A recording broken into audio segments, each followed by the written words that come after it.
Final preparations are underway for the high-stakes meeting between Donald Trump and Vladimir Putin. The U.S. and Russian leaders will arrive in Alaska for their face-to-face tomorrow. I think it's going to be a good meeting, but the more important meeting will be the second meeting that we're having. We're going to have a meeting with President Putin, President Zelensky, myself, and maybe we'll bring some of the European leaders along, maybe not. I think it's going to be very interesting. We're going to find out where everybody stands, and I'll know within the first 2 minutes, 3 minutes, 4 minutes, or 5 minutes, like we tend to find out whether or not we're going to have a good meeting or a bad meeting. Trump has urged both Russia and Ukraine to reach a ceasefire agreement, warning both countries there will have to be an exchange of territory. His unconventional pressure and negotiation tactics have so far failed to secure a peace deal. For a look ahead to the summit, we are joined by Keir Giles. He's a senior consulting fellow with the Russia and Eurasia Programme for Chatham House and is the author of the book, Who Will Defend Europe? Thank you very much for speaking with us. I want to start sort of broadly speaking. Realistically, what are you expecting tomorrow? I don't think anybody should be predicting anything at all from this summit because it is at this moment wild guesswork. There are so many different balls in the air, so many different things that Putin could demand and Donald Trump might be willing to give him, that it's really wild speculation to say what could come out of it.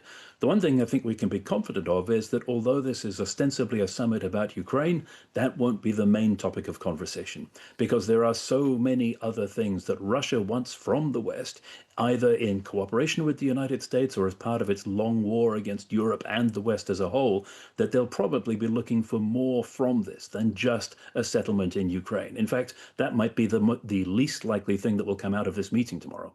So with that context in mind, what are your biggest concerns heading into the meeting? There are so many different concerns. If we look at the wish list that Russia has stated consistently, not just over the last 3 years, but over decades, it is all about giving Russia a free hand with the countries that it sees as part of its former empire, that it wants to exert control over. And that, in turn, means removing the United States as an obstacle to that, whether as presence in Europe, whether as a member of NATO, whether simply standing in the way of Russia when it seeks to achieve its objectives. All of those things are what Russia wants to get rid of, and Donald Trump has expressed willingness to actually remove them for Putin in the past. That's the biggest concern, how far Putin would go and how far Trump would go to meet him. That point that you just made there, removing the U.S. as an obstacle, even though it was Russia that started this unprovoked war, the way that U.S. President Donald Trump has talked about the conflict, in some cases, he does seem to recast the history of events. Given the way that Donald Trump talks about this, what are your concerns for Ukraine in this moment?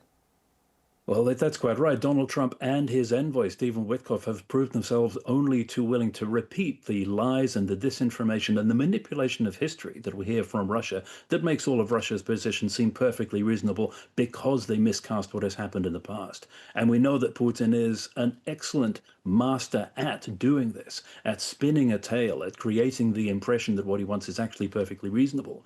So if Donald Trump comes away from this one-to-one meeting thinking that actually the United States and NATO are the problem, and what Russia is demanding is actually perfectly reasonable, that's a severe danger for all of the United States' allies at the moment.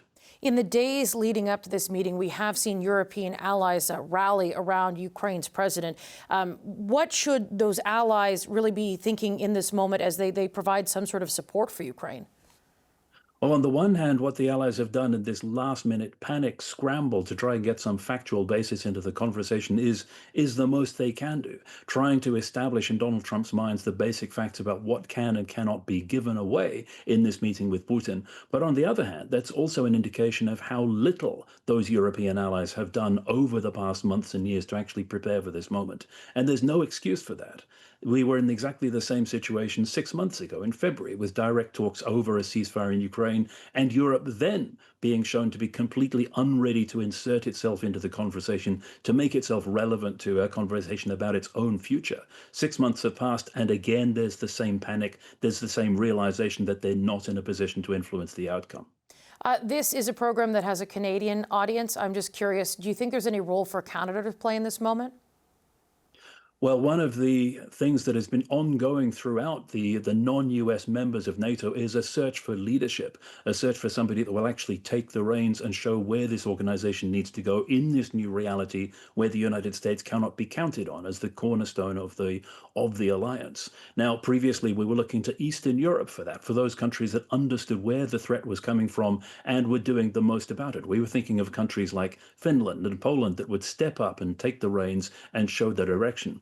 But now, of course, you have Canada emerging as a player in that right as well, simply because we now have threats from two directions. We have problems from east and west. And there's a big difference between how Mark Carney has dealt with the Trump problem to how most European leaders have. There's a choice that all of these European leaders face, and Ukrainian President Volodymyr Zelensky as well, whether to play along with Trump, to pander to him, to pretend that everything is normal, or to attempt to inject some reality into the conversation. Each leader has chosen his own way, but Canada is very much showing the way and gathering a lot of respect for how exactly it's dealing with the United States at the moment. So do you think that Canada has taken the path of trying to inject some facts into some descriptions of reality into the conversation? Is that your position here?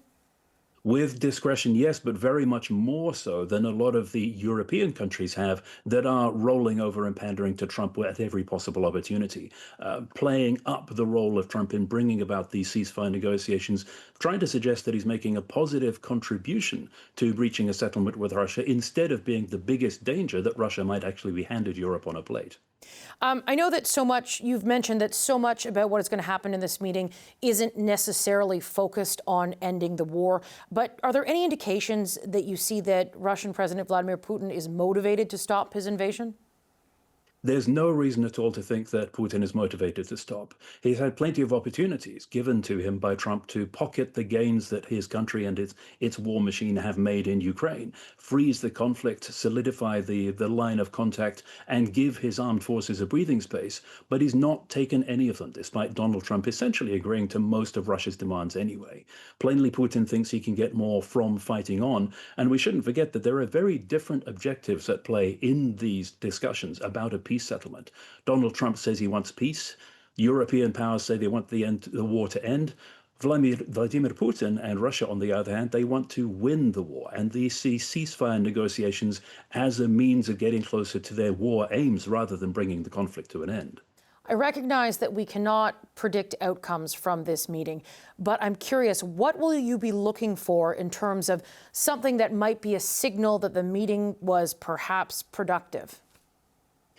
It will be productive. There's no doubt about that. The only problem is whether it is productive solely for Russia. So we need to read between the lines of all of the summit communiques that come out, and I'm expecting that there will be a repeat of all of the previous interactions between Trump and Putin, where we get very different stories being told by the Russian side and by the United States. And which of those turns out to be true will only become clear over the subsequent days and weeks. Keir Giles, thank you for your time today. Thank you.